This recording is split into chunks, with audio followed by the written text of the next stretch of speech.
Good morning everyone, welcome back to my YouTube channel. आज की class में हम करेंगे 12 नवंबर 2024 की current affairs hand written notes का रिवीजन। जो कुमार गौरव सर के द्वारा क्लास करवाई जाती है उस क्लास के हैंड रिटन नोट्स का रिवीजन आज की क्लास में हम करेंगे।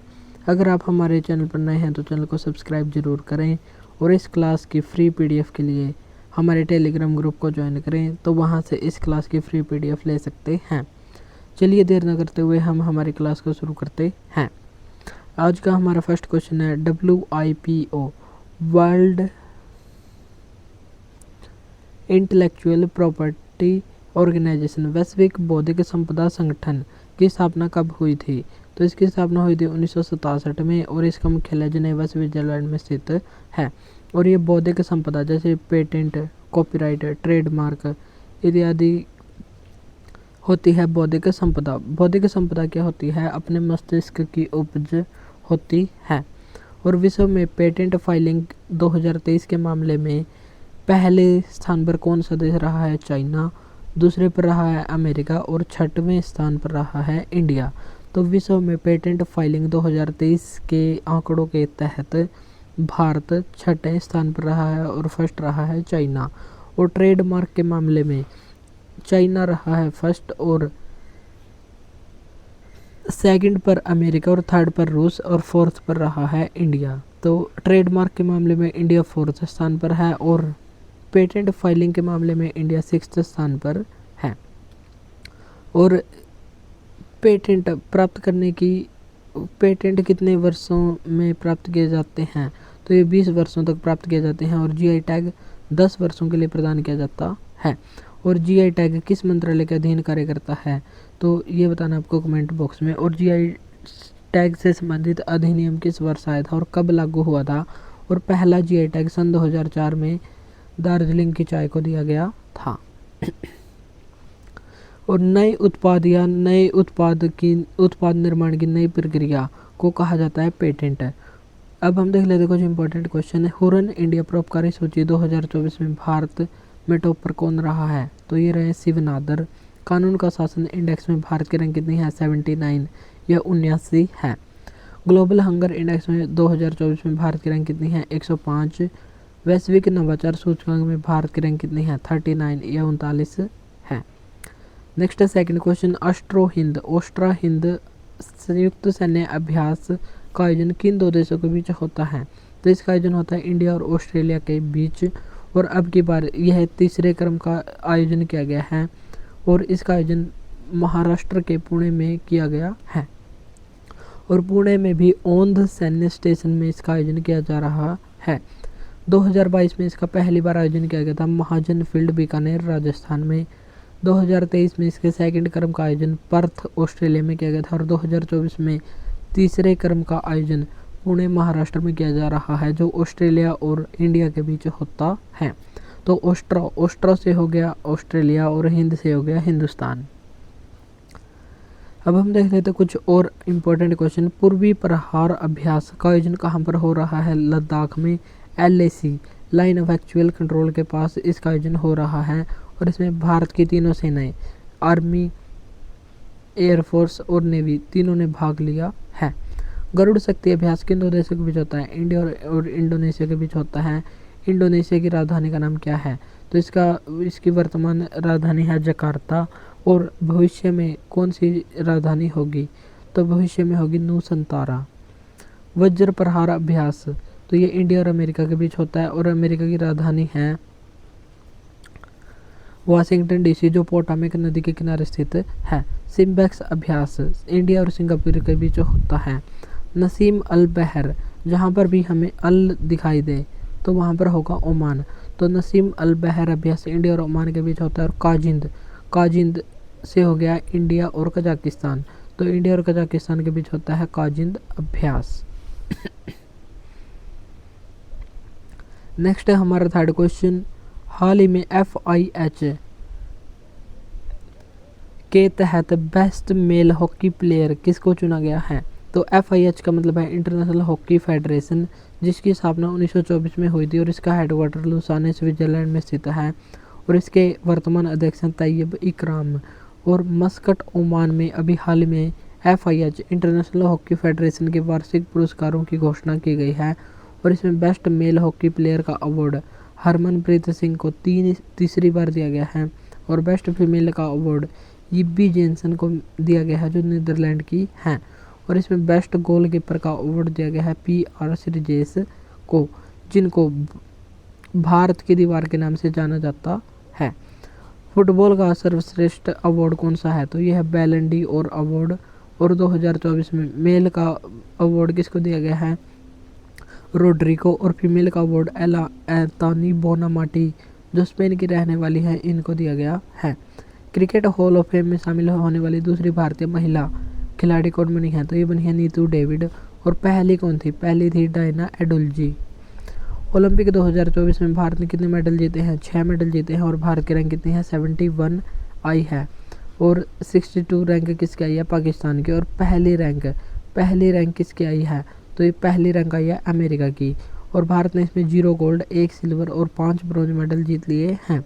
और 1 सिल्वर किसने जीता, तो ये जीता नीरज चोपड़ा ने भाला फेंक में और 5 ब्रॉन्ज मेडल जिसमें से 2 मनु भाकर ने जीते, 1 स्वप्निल कोसाले, 1 अमन सहरावत ने और 1 टीम हॉकी इंडिया के द्वारा जीता गया है। तो ये हो गए 5 ब्रॉन्ज मेडल और हॉकी टीम ने ब्रॉन्ज मेडल जीता स्पेन को हराकर। हॉकी चैंपियंस ट्रॉफी जो 5वें क्रम की है, अभी हाल ही में इसका आयोजन किया गया था और भारत ने इसमें चीन को हरा दिया है।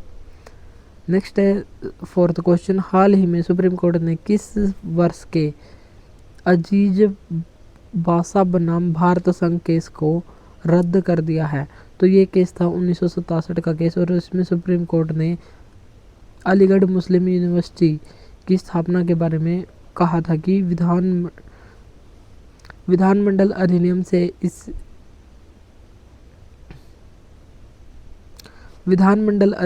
इसकी स्थापना हुई है, इसलिए इसे अल्पसंख्यक संस्थान नहीं मान सकते।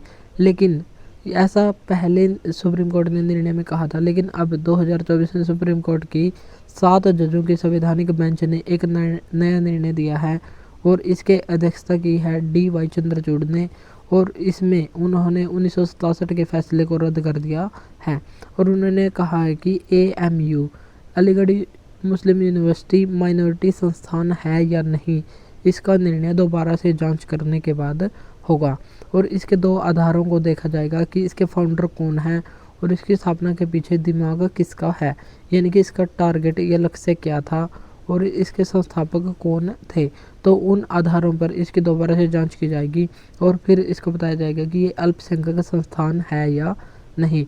फिलहाल 1967 के फैसले को सुप्रीम कोर्ट ने रद्द कर दिया है और 1967 में केस कौन सा था, अजीज बासा बनाम भारत संघ केस।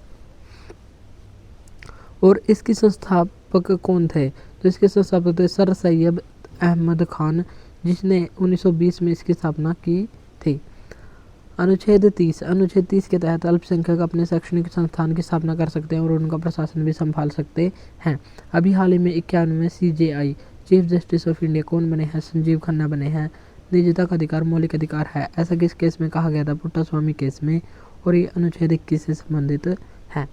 समलैंगिकता अपराध नहीं है, यह किस केस में आया था, नवतेज कौर केस में आया था। संविधान का मूल ढांचे का सिद्धांत किस केस में आया था, तो यह आया था केशवानंद भारती केस जो 24 अप्रैल 1973 का केस है और यह अब तक की सबसे बड़ी बेंच है जिसमें 13 न्यायाधीश बैठे थे और 7-6 से फैसला आया था और इसी में कहा गया था कि प्रस्तावना संविधान का भाग है। नेक्स्ट है हमारा 5th क्वेश्चन, विश्व टीकाकरण दिवस प्रत्येक वर्ष कब मनाया जाता है, तो ये मनाया जाता है 10 नवंबर को और इसका उद्देश्य संक्रामक रोगों की रोकथाम करना है और इसकी शुरुआत सन 2012 में हुई थी और 2014 में इसी मिशन के तहत भारत पोलियो मुक्त हो गया था। बर्लिन की दीवार को ध्वस्त कब किया गया था, तो ये ध्वस्त की गई थी 9 नवंबर 1989 को और 9 नवंबर को ही विश्व स्वतंत्रता दिवस संपूर्ण विश्व में मनाया जाता है। और बर्लिन कहाँ पर है, जर्मनी में स्थित है और जर्मनी को 2 भागों में विभाजित कौन करती थी, बर्लिन की दीवार, जिसको 9 नवंबर 1989 को गिराया गया था। राष्ट्रीय विधिक सेवा दिवस कब मनाया जाता है? 9 नवंबर को, और 9 नवंबर 1987 को नालसा की स्थापना हुई थी। आर्टिकल 39A, इसमें किसका वर्णन किया गया? निःशुल्क कानूनी सहायता का वर्णन किया गया है। और इस ए का मतलब क्या है कि इसको संविधान संशोधन के द्वारा जोड़ा गया है। तो इसको 42वें संविधान संशोधन के द्वारा 1976 में जोड़ा गया था। और 42वां संविधान संशोधन, इसे लघु संविधान की संज्ञा भी दी जाती है। और इसी के द्वारा भारतीय संविधान में DPSP, इसी के द्वारा भारतीय संविधान में मौलिक कर्तव्यों को जोड़ा गया था। और मौलिक कर्तव्यों को जोड़ने की सिफारिश सरदार स्वर्ण सिंह समिति ने की थी, जिसमें उन्होंने 8 मौलिक कर्तव्यों को जोड़ने की सिफारिश की थी, लेकिन स्वर्ण सिंह समिति में 12 सदस्य शामिल थे। और मौलिक कर्तव्यों को 10 मौलिक कर्तव्यों को शामिल किया गया था। और 11वां 86वें संविधान संशोधन के द्वारा सन 2002 में शामिल किया गया था। मिशन इंद्रधनुष का संबंध किससे है? तो इसका संबंध है टीकाकरण से। और इसकी शुरुआत 25 दिसंबर 2014 को हुई थी। और 25 दिसंबर को सुशासन दिवस मनाया जाता है, अटल बिहारी वाजपेयी के जन्म दिवस पर। नेक्स्ट है 6th क्वेश्चन, मोंडूरो 4.0 यह क्या है? यह विश्व की सबसे ऊंची एंड्यूरो माउंटेन बाइकिंग रेस है। और इसका चौथे संस्करण का आयोजन अभी हाल ही में हो रहा है। तो कहाँ पर हो रहा है? तवांग अरुणाचल प्रदेश में इसका आयोजन हो रहा है। और अरुणाचल प्रदेश में सेला सुरंग भी स्थित है। स्काई मीट्स सी सेवा अभ्यास कहाँ पर शुरू हो चुका है? तो ये आंध्र प्रदेश में शुरू हो गया है। और ये विजयवाड़ा से सिरसिलम तक जाएगा। और इसमें सी प्लेन सेवा, यानी कि हवा और पानी में चलने वाला प्लेन इसमें होगा।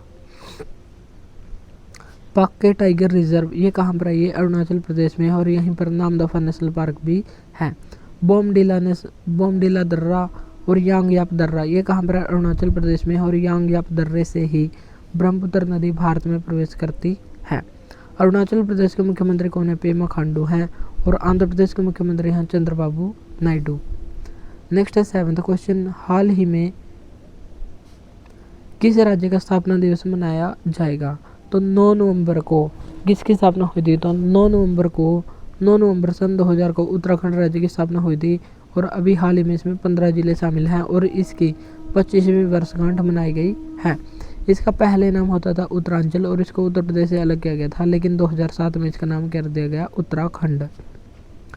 नवंबर सन 2000 में 3 राज्यों की स्थापना हुई थी। और पहला राज्य बना था छत्तीसगढ़ राज्य, जो 1 नवंबर सन 2000 को बना था मध्य प्रदेश से अलग होकर। दूसरा राज्य बना था 9 नवंबर सन 2000 को उत्तराखंड राज्य, उत्तर प्रदेश से अलग होकर। और तीसरा बना था 15 नवंबर सन 2000 को झारखंड राज्य, बिहार से अलग होकर। और 15 नवंबर को ही बिरसा मुंडा जयंती मनाई जाती है। और इसी दिन जनजातीय गौरव दिवस भी मनाया जाता है। और झारखंड को बुशलैंड के नाम से भी जानते हैं। गोवा राज्य की स्थापना कब की गई थी? गोवा को पूर्ण राज्य का दर्जा दिया गया था 1987 में। 30 मई 1987 को 55वें संविधान संशोधन के द्वारा दिया गया था। उत्तर प्रदेश की स्थापना कब की गई थी? उत्तर प्रदेश संयुक्त प्रांत से उत्तर प्रदेश राज्य बना था 24 जनवरी 1950 को। तेलंगाना राज्य की स्थापना हुई थी 2 जून 2014 को आंध्र प्रदेश से अलग होकर। दादर नगर हवेली और दमन दीव का विलय कब किया गया था? 26 जनवरी 2020 को किया गया था। और 31 अक्टूबर 2019 को जम्मू कश्मीर और लद्दाख यूटी बने थे।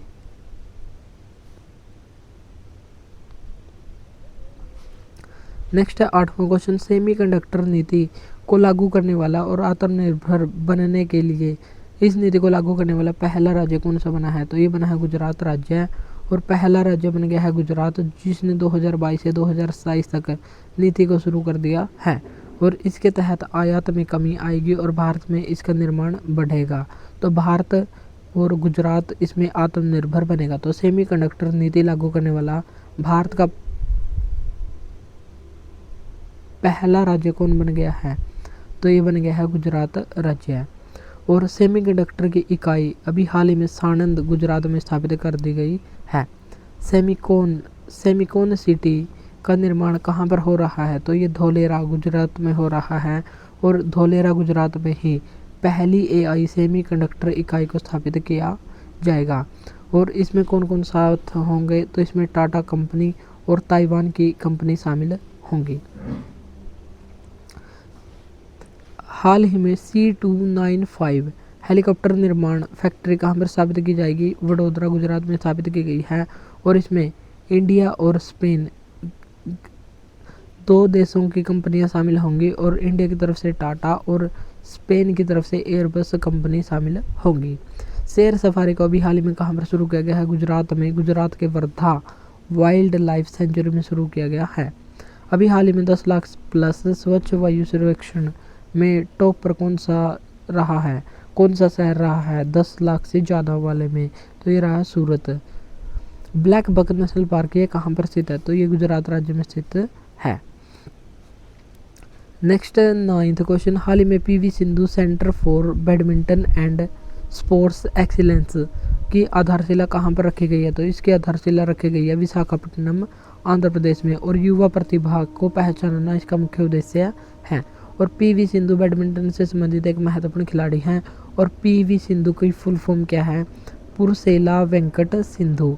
तो ये नाम भी हमको यहाँ पर ध्यान रखना है। और ये इन्होंने सन 2016 में रियो ओलंपिक बैडमिंटन में सिल्वर मेडल जीता था। और सिल्वर मेडल जीतने वाली बैडमिंटन में ये पहली भारतीय महिला बनी थी। और 2020 टोक्यो ओलंपिक में इन्होंने ब्रॉन्ज मेडल जीता था। और ओलंपिक में 2 पदक विजेता पहली भारतीय महिला ये बन गई थी। और अभी हाल ही में एक ही ओलंपिक में 2 मेडल जीतने वाली पहली भारतीय महिला बन गई हैं मनु भाकर। तो ये अलग है और वो अलग है, तो दोनों अलग अलग हैं। तो इन्होंने तो ओलंपिक में 2 मेडल जीते हैं और उन्होंने एक ही ओलंपिक में 2 मेडल जीते हैं। विश्व की पहली डिजिटल जनसंख्या घड़ी कहाँ पर स्थापित की गई है, तो ये स्थापित की गई है बेंगलुरु कर्नाटक में। और इसमें रियल टाइम पॉपुलेशन नंबर दिखेगा। जैसे कि हम अब कोई काम कर रहे हैं और अगर कोई बच्चा पैदा हो गया तो वो उस घड़ी में नंबर दिखाई देगा। तो डिजिटल जनसंख्या घड़ी जो रियल टाइम पॉपुलेशन नंबर को दिखाएगी और इसको स्थापित किया गया है बेंगलुरु कर्नाटक में।